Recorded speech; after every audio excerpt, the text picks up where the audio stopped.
Every week, millions of people walk into a supermarket for just one thing: milk. They know exactly where they're going, or at least they think they do. Almost every major supermarket places milk in roughly the same location, the very back of the store. It seems inconvenient, almost irrational. Wouldn't it make more sense to put the most frequently purchased item near the entrance? Customers would get in, grab what they need, and leave. Except that's exactly what supermarkets don't want. The location of milk isn't an accident.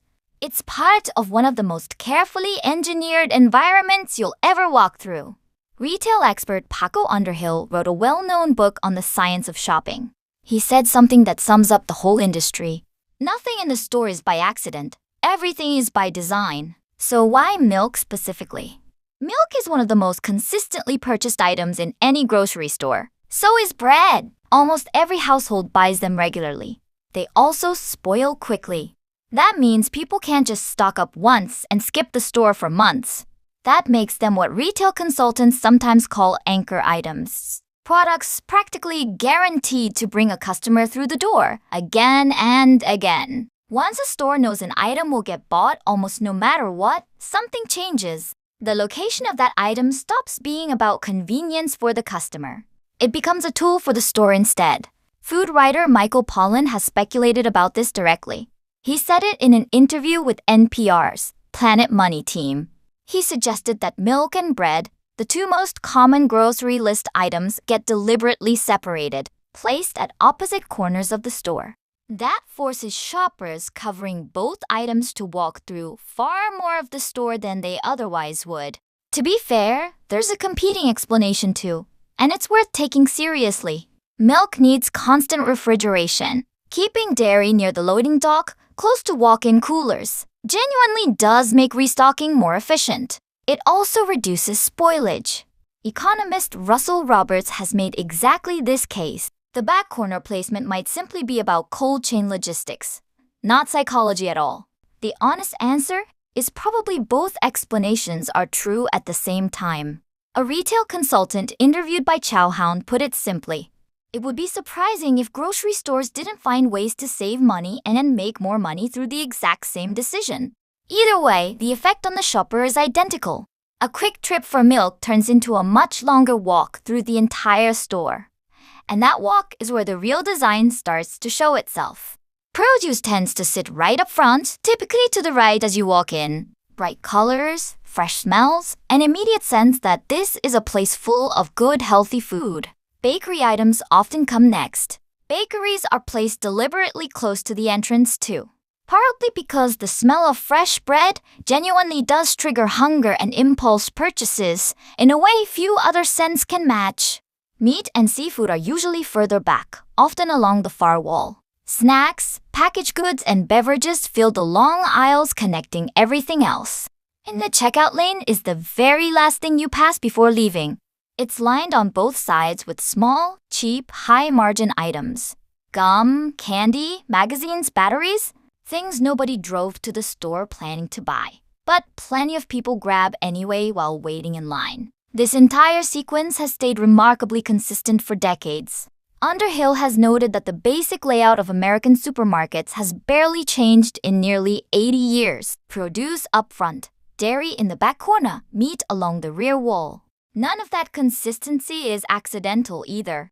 Once a layout works on this scale across an entire industry, there's very little incentive to experiment. This entire journey through the store exists to create opportunities for something specific. Impulse buying.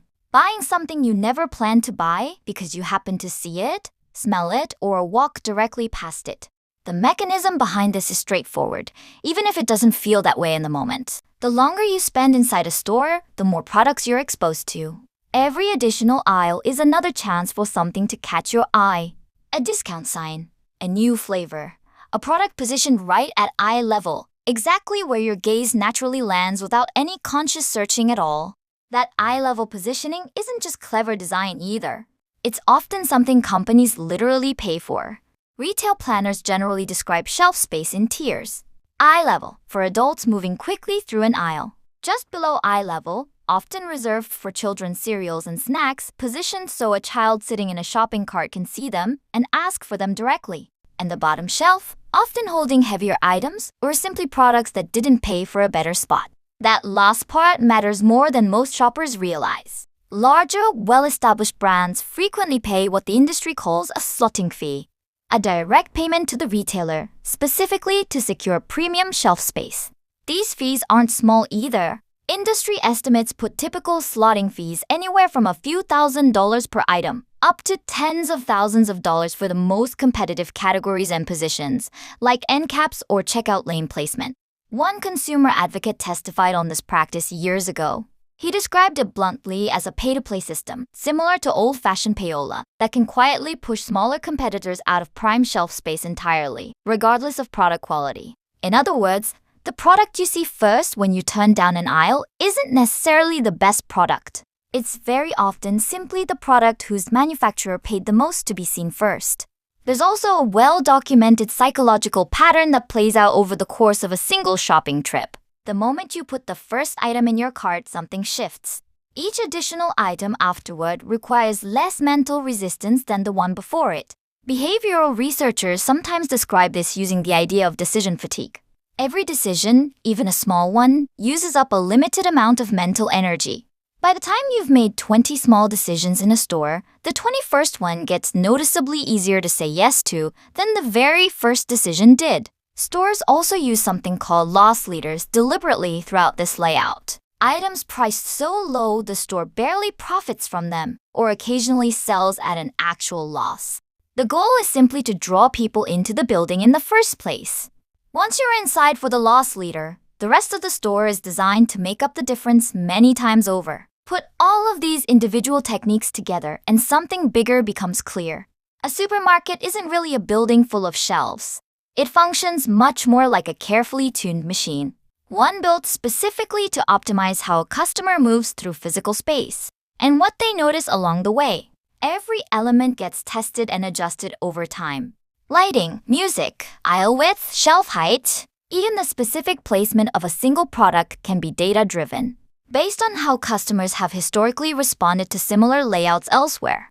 Modern retailers increasingly use specialized planning software to design and adjust these layouts continuously. They track exactly how sales shift when a single product moves just a few inches to the left or right, or up a shelf. Nutrition researcher Marion Nestle has made this point directly. Everything about a modern grocery store, right down to the temperature in a specific section, has been researched and tested to subtly encourage people to spend more on each visit, which makes Costco's approach genuinely interesting by comparison. Because in some ways, it does the exact opposite. Costco doesn't organize its warehouse around fixed departments the way a typical supermarket does. Products get moved, rotated, and rearranged constantly, often without warning. There are no aisle signs or in-store maps to help you navigate any of it. This is a deliberate strategy retail consultants call the treasure hunt. The idea rests on a well-studied principle in behavioral psychology. People respond powerfully to unpredictable rewards, more strongly in some ways than to predictable ones. Costco's own founder described this philosophy directly. He called it a deliberately created treasure hunt atmosphere inside the stores. High-value items like electronics and jewelry often sit near the entrance, where that sense of anticipation is freshest. Meanwhile, staples like the famously cheap rotisserie chicken tend to sit at the very back. That ensures members walk through nearly the entire warehouse before reaching the item that originally brought them in. There's a practical, cost-driven reason behind part of this too. Products often sit stacked directly on wooden pallets, rather than being individually unpacked onto shelves. That alone cuts significant labor costs since staff aren't spending hours arranging individual items by hand. Costco has stated that products are typically marked up around only 11%. Compare that to a common 25 to 50% markup at many traditional retailers. Constant rotation also means shoppers never fully memorize the store's layout. That keeps the experience feeling fresh and worth returning to, again and again. There's also something distinctly different about how Costco makes its money in the first place, and it shapes this whole strategy. Membership fees, not individual item markups, generate a substantial share of the company's actual profit. That gives Costco far less pressure to squeeze every possible cent out of each individual product sold. and far more incentive to simply keep members coming back, exploring, and enjoying the experience of shopping itself. The next time you walk into a supermarket, look around. The music, the lighting, the bakery, the checkout lane, even the milk. None of it is random. Supermarkets don't just sell groceries. They quietly shape the path you take, the products you notice, and often the decisions you end up believing were entirely your own.